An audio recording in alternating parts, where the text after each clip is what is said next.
Mula bus hanggang mga bahay, kabi-kabila ang mga sunog ngayong araw kung kailan idineklarang nagsimula ang tag-init. Unahin natin ang pagkasunog ng isang pampaserong bus sa EDSA sa kasagsagan pa man din ng rush hour ngayong gabi. Saksi live si Jamie Santos. Jamie.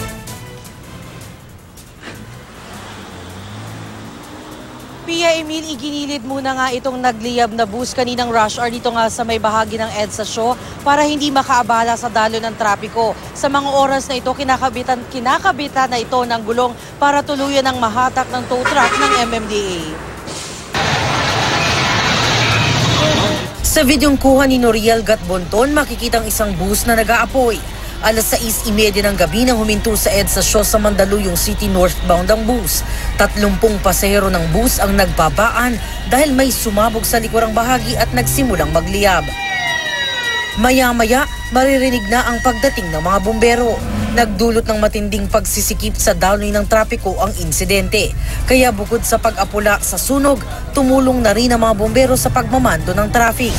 Ayon kay PO1 Jerome Maggay, hinarang nila ang bus dahil mula ilalim, nagbaba ito ng pasahero sa no unloading zone sa tapat ng mall. Nung una po na umuusok po muna siya, tapos bumaba yung mga pasahero, ang huli bumaba dyan yung driver. After 5 to 10 minutes siguro siya, bago mo po yung kwitan ng bus, tapos nasunog na po siya. Bandang alas 7 ng gabi nang tuluyang maapula ang sunog. Bago niyan, isang SUV sa Makati ang nag-apoy at tuluyang natupok bandang alas 3 ng hapon. Minamaneho ito ng Chinese national na kinilalang si Chen Zhanqiang. Huminto ito sa Buendia Corner Paseo de Rojas nang mapansin daw na may umaapoy sa dashboard. Iniimbestigahan na ng Makati Fire Department ang pangyayari.